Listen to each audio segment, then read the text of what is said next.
comment faire une bonne sauce bolognaise? Une sauce bolognaise maison, très facile à faire, vous allez voir, c'est assez rapide. En 15-20 minutes selon votre rapidité pour la découpe, tout est fait. Et puis après, il n'y a plus qu'à laisser cuire dans une bonne casserole le creuset. Donc c'est hyper simple. Alors on commence par 3 carottes, 2 oignons, 2 éclats d'ail. Ici, pour le céleri, d'habitude je mets plutôt 2 branches, mais comme c'était des petites branches, j'en ai mis 3. Alors je sais, je précise directement, les céleris ne sont pas dans la recette originale de la bolognaise. Maintenant voilà, ici c'est ma recette. Moi personnellement, j'aime bien amener une petite touche de verre dedans. Je trouve que ça va hyper bien avec les autres ingrédients. Donc on s'écarte pas trop. 800 g d'haché, donc vous prenez le haché que vous préférez. Moi je suis parti sur du haché porc et bœuf. 2 cubes de bouillon, un bouquet garni si vous en avez un, mais c'est pas obligatoire. Ça c'est vraiment pour amener une petite touche en plus. L'assaisonnement va être très simple, sel, poivre. Et alors si vous aimez une petite touche de piquant, vous pouvez ajouter un petit peu de poivre de Cayenne. 2 boîtes de conserve de pulpe de tomate, 2 boîtes de conserve de tomates pelées et une petite conserve de concentré de tomate. Alors on va commencer avec nos oignons et notre ail. Donc pour ça, j'allume ma casserole en fond. Donc ça, ce sont des casseroles qui sont idéales pour tous les plats qu'on va laisser mijoter à basse température pendant de longues heures. Si vous n'avez pas une casserole Le Creuset chez vous et vous aimez cuisiner, il y a un problème. Donc je vous mets un lien Amazon juste là. Une casserole Le Creuset, c'est hyper utile dans sa cuisine. Donc je vais l'allumer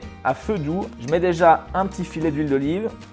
Et pendant que ça monte un peu en température, je vais couper mon ail et mes oignons. Au niveau de la découpe, on fait une découpe traditionnelle, c'est-à-dire des petits cubes. Donc je coupe d'abord sur la longueur et puis sur la largeur. Je viens directement plonger mes oignons dans la casserole.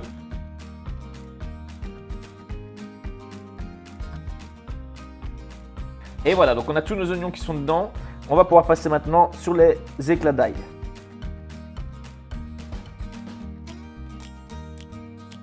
Alors si vous ne savez pas comment on émince de l'ail, je vous mets une vidéo juste ici. Et voilà, donc j'ai intégré mon ail et mes oignons. Donc à ce stade-ci, je vais déjà mettre un petit coup d'assaisonnement.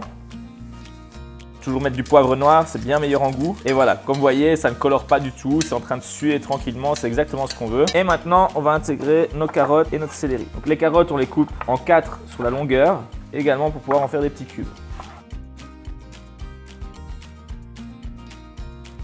Et voilà, on finit par nos branches de céleri. Donc pareil, je viens les couper un coup sur la longueur. Et voilà, donc on a déjà fini tous nos légumes. Comme vous voyez, en quelques minutes, c'est réglé. Alors on peut déjà disposer le bouquet garni dedans. Alors maintenant que nos légumes sont en train de suer, donc ici, ils sont toujours à température moyenne. Je les ai mis à 7 sur 9. Je vais continuer à mélanger de temps en temps. Pendant ce temps-là, je vais passer maintenant à la cuisson de mon haché. Donc ici, moi, je préfère cuire mon haché à part dans une grande poêle. Parce que dans la poêle, je réussirai à avoir une plus belle coloration sur le haché. Il faut savoir que la coloration, après quand on va intégrer le haché dans la sauce, la coloration qu'il y aura sur la viande, c'est ce qui va amener tout le goût. Donc la coloration, c'est très très important. L'astuce ici, c'est de prendre une poêle qui peut monter suffisamment haut en température et qui ne va pas accrocher. Moi, j'utilise des poêles Tefal, elles font tout à fait l'affaire. Si vous n'en avez pas, je vous mets un lien Amazon ici. Et alors la deuxième astuce, c'est d'allumer votre poêle et d'attendre 2-3 minutes qu'elle monte en température. Comme ça, lorsque vous allez mettre votre viande, la poêle sera déjà bien chaude et ça va saisir la viande. On va entendre un pshhh. C'est exactement ce qu'on veut. J'ai mis mon huile d'olive, alors maintenant si vous avez un peu de beurre dans le frigo, une petite noix de beurre, ça c'est idéal pour amener de la coloration sur la viande. Je ne mets pas directement la viande, j'attends encore 30 secondes que tout monte bien en température. Et alors la troisième et dernière astuce pour réussir une belle coloration de votre viande, c'est de ne pas en mettre trop d'un coup dans la poêle. Mettez la moitié de votre viande et on va cuire en 2 fois. Et alors une fois que le haché est dans la poêle, eh bien on vient casser en faisant des morceaux. Moi j'aime bien faire des morceaux assez gros. Et en même temps, on n'oublie pas d'aller mélanger de temps en temps dans nos légumes. Donc vous voyez là, il n'y a pas de coloration, c'est juste des légumes qui suent tranquillement à feu moyen. Au niveau du haché, on reste sur un feu assez fort. Moi, je suis à 8 sur 9 et on vient directement assaisonner. Poivre noir, on peut être assez généreux pour le haché. Un haché, ça doit être bien assaisonné. Un peu de sel. Moi, j'aime toujours bien ajouter un peu de poivre de Cayenne, ce côté un petit peu piquant, c'est pas obligé. Et alors, si vous avez un petit peu de poudre d'ail, ça permettra de relever un petit peu le goût de votre viande aussi. Et alors, dernier ingrédient que j'aime bien ajouter, de nouveau pas obligatoire, un petit peu de paprika. Ça se marie très bien avec la bolognaise. Ici, l'ail et le paprika sont pas obligatoires. Par contre, du sel et du poivre, mettez-en absolument. Et voilà, donc on vient remuer, comme vous voyez. L'idée, c'est d'aller chercher une belle coloration. On veut vraiment avoir une belle croûte comme ça sur chaque morceau de viande. Alors pendant que ma viande cuit, eh bien, je vais pouvoir venir mouiller mes légumes qui sont maintenant, vous voyez, ils sont un petit peu translucides. On voit qu'ils ont bien sué comme il faut. On va pouvoir venir mouiller en versant nos conserves dedans. Et alors pour chaque conserve qu'on verse, on remplit d'eau et on reverse dedans.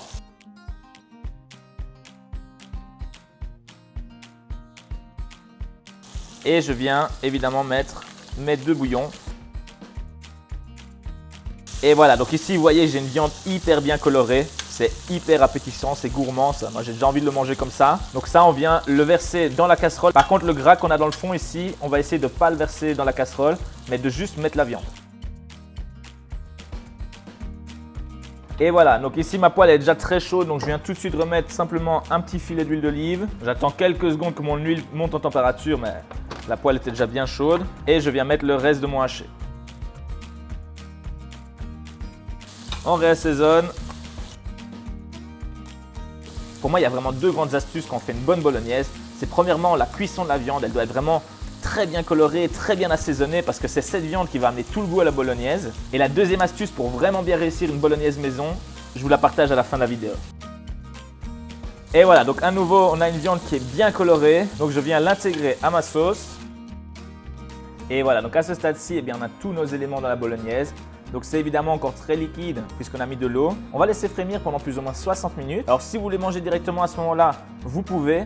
Mais je vous l'avais promis, il y a une deuxième énorme astuce pour vraiment réussir une bolognaise, c'est de toujours la faire au minimum la veille. Donc moi je la fais aujourd'hui pour la manger demain. Comme ça va déjà cuire pendant 1 heure. Dans 1 heure, je coupe, mais je laisse ma casserole en fonte sur le feu. Et c'est l'avantage justement de ces grosses casseroles en fonte, c'est qu'elles accumulent la chaleur, donc elles ne vont pas refroidir facilement. Pendant des heures encore, ça va continuer à mijoter et c'est comme ça qu'on aura une excellente bolognaise demain.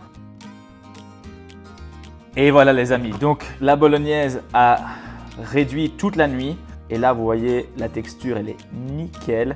On a une belle couleur, vous voyez, c'est plus rouge vif. On est quelque chose d'un petit peu plus brunade comme ça. On sent que la viande a infusé, que tous les légumes se sont mélangés. Oh, l'odeur, si je peux vous faire sentir ça, c'est absolument divin. Ça, c'est une bonne bolognaise comme chez grand-mère. J'espère que ça vous plaira. Si c'est le cas, lâchez un beau pouce bleu, abonnez-vous, regardez ma chaîne. Elle est faite que de recettes faciles pour faire plaisir à toute votre famille. C'était Daniel Homme Chef, je vous dis à très bientôt. Ciao!